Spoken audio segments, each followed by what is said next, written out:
The 2018-2019 financial year budget is estimated at 32 trillion shillings, while some of this amount is expected to come from non-tax sources like grants and aid. A bulk of it will be raised from tax revenue.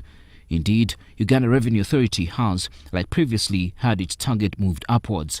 Consequently, new taxes such as the one on mobile money transactions and social media have been proposed to bolster the taxman's ability to beat target.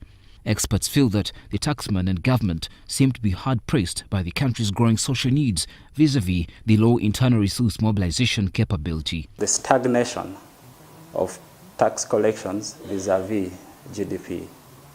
For the past 5 to 6 years, our percentage of collections as a ratio of GDP has stagnated at under 13%. The recommended IMF ratio is 24%.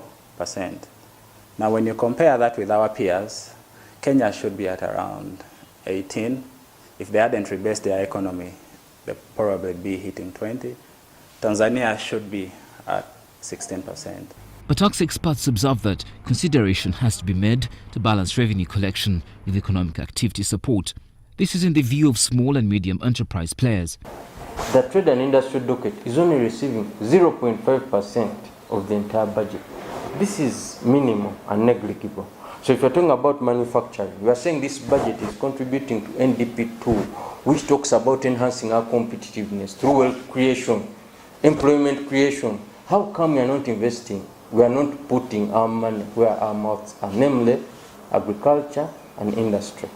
But there remains a feeling that government has continued to tax the already taxed more, yet emphasis should be on increasing the tax base. I need to say, government has a duty to ensure that it raises sufficient revenue.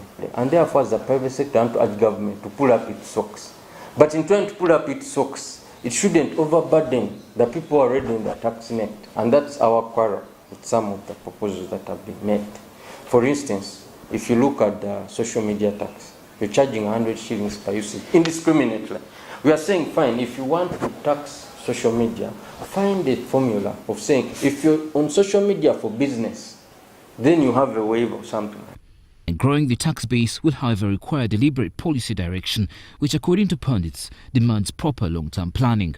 Now, if you want small businesses to grow and mature into bigger businesses, there are some governance issues which have got to be addressed, which I don't think government is focusing on. So we can take the stick and carrot approach. If you still want to go the path of just declaring your taxes without preparing books, it's fine. But we should also incentivize people that prepare. You could even create an exemption for them, because once they grow, put their governance systems right, if they go and borrow money from the banks, you're sure this money will not be misused. They are going to adopt good business practices, and they will never look back. So you put them on your register of taxes, you're able to know what they're doing. Of course, this takes a bit of time. It is without a doubt that Uganda's tax base remains narrow. There, however, seems to be consensus that growing it should be a gradual process and not a stop-short gap measure to avoid undermining good business activity. Malcolm Sime, NTV Money and Markets.